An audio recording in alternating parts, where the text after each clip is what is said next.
There are 6 ways to give. Give online through atlantaberean.com/giving. Give through Adventist Giving. Type in Berean. Give by text. Type in give. Walk in and give in person. Cash App or give by mail. Unboxing God. Legacy Church has a lively worship service every second and fourth Sabbath at 11 a.m. Let's learn more about God and His great love for us. BCDC is hiring loving teachers to help guide, direct, and teach our children. Please email bcdcbereansda@gmail.com for more information. Woman to Woman Ministries will host Sabbath Cafe every first Saturday of the month from 10:25 to 10:55. Connect with others as you enjoy some sweet treats and warm beverages. Sit and relax with your church family. Sabbath Cafe has a seat just for you. All are welcome. Berean Woman to Woman Ministries invites you to join us as we fellowship and grow our relationship with Jesus Christ every first and third Sunday from 7 to 7:30 p.m. Please come and invite a friend. Spring Revival will be from April 15th through the 29th. Dr. Kendall Guy will help us discover our destiny. Meetings will be at 7 p.m. nightly, except for Mondays and Thursdays. Experience God surrounded by His beautiful handiwork. Family Life and Sabbath School have joined forces for Vespers and Supper in the Park. The Great Outdoors Adventure begins at 6 p.m. on Saturday, April 29th. It is sure to be a beautiful spiritual experience. Food, fun, fellowship, and giveaways. Meet your church family at Duncan Park Pavilion, number 1. Join us under the stars. The Pathfinders are going camping April 28th through the 30th at Roosevelt State Park, Pine Mountain, Georgia. The camping skills that will be taught are skills 1, 2, 3, and 4. There will be a bonfire, hiking, and lots of fun. Please bring your sleeping bag, pillow, and your adventurous spirit. We look forward to seeing you there. The Berean Safety Risk Management Department will be sponsoring a CPR AED training workshop on Sunday, April 30th, beginning at 9:30 a.m. Breakfast will be served. To register, please scan the QR code. The April 1st communion service has been postponed until Sabbath, April 29th. Details to follow. Come and worship with us on April 15th. Dr. George will lead us to the throne through the spoken word, and the Norfolk State University Concert Choir will continue the worship through song. This all happens on April 15th at 11 a.m.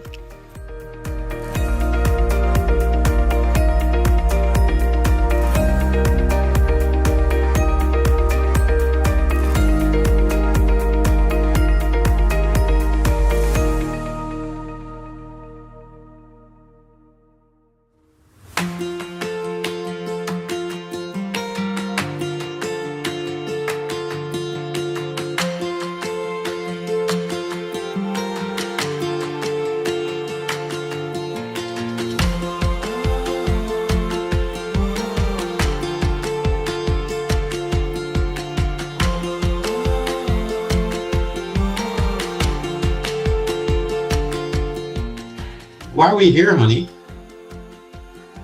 Well, you know what? I came across this poem that may help us to answer that question, or maybe even partially answer the question. It's entitled, Marriage is Like My Own Car.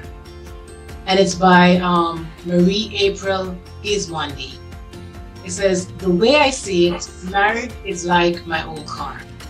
When I bought it new from the dealership, everyone around me was saying, wow, that's a nice car. It was all bright and shiny and worthy of admiration. And then, as the years went by, there were places where the paint was starting to peel off. So people started saying, why are you still driving that old thing? But my car ran like a top and would never leave me high and dry. Every time something sounded a little off or needed attention, I got to work on it and fixed it. Whatever needed fixing, I fixed it immediately, knowing that you get what you put in. And then when she came back, she was like a classic. It was off to the body shop she went for a new paint job. People once again began saying, wow, that's a really nice car. But what they didn't know was that all the things that really matter were always things that nobody could see from the outside. And marriage is like my old car. It's the maintenance you do between the high of the wedding day and gaining the admiration of your grandchildren, your children, your neighbors, by being the couple who still laughs and shares secrets and still holds hands after all these years. So don't worry so much about what people think or say. Just do your oil changes, keep up your maintenance, get out and have fun. Don't be afraid to blow the dust off now and then and fix whatever breaks as soon as it happens. This is my advice for marriage, that the motor will successfully run down the highway of life.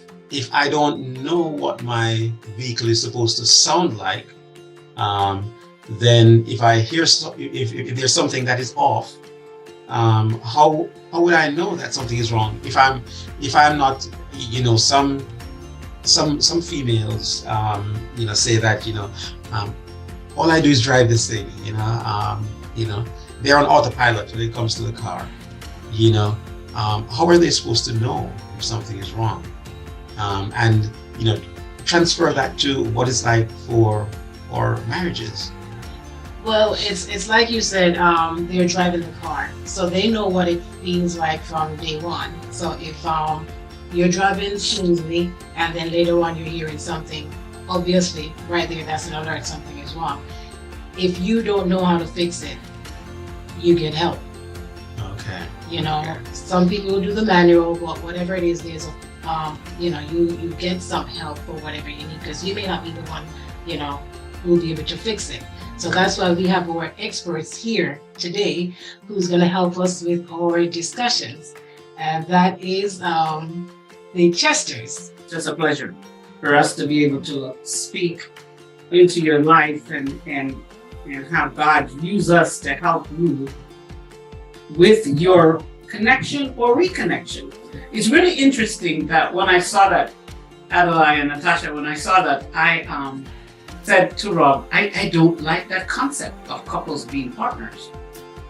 I said, I don't like that concept. It speaks of a corporation or a business. You see what I'm saying? And when you do that, it means that someone might own a larger share than the other.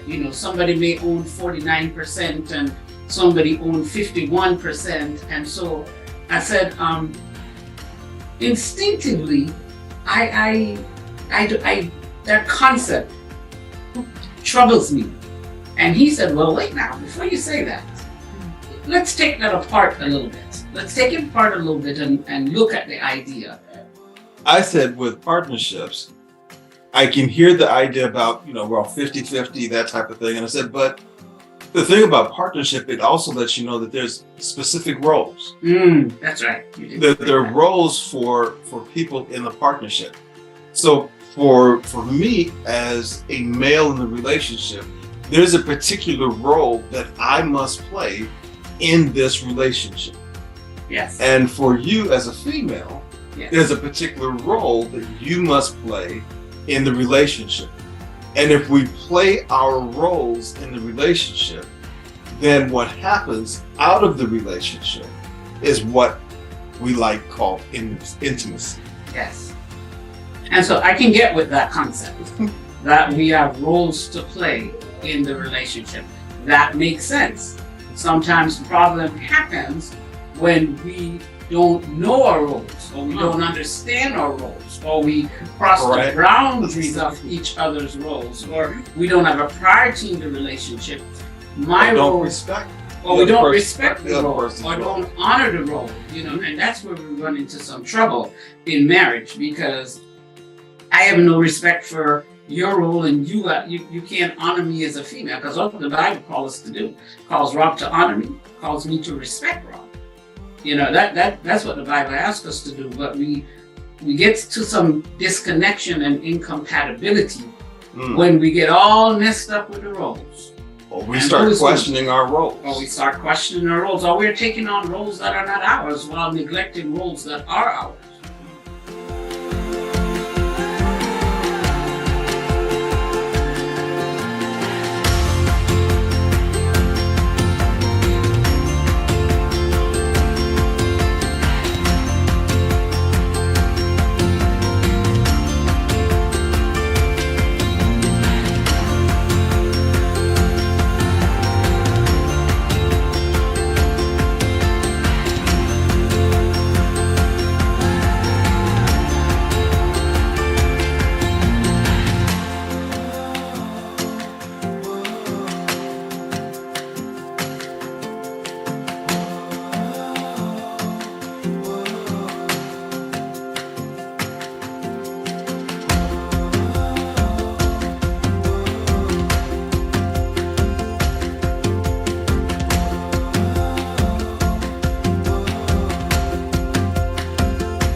This is the Son of God. This is Abraham's sacrifice.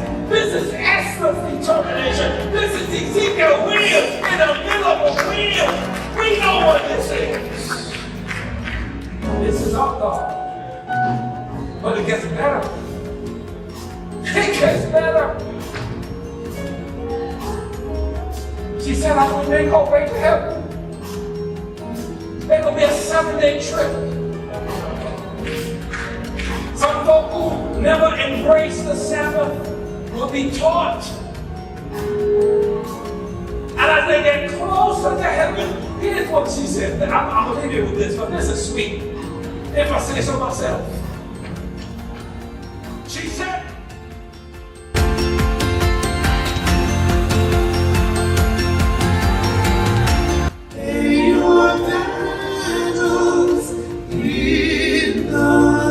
way they should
Remember, we're stronger together.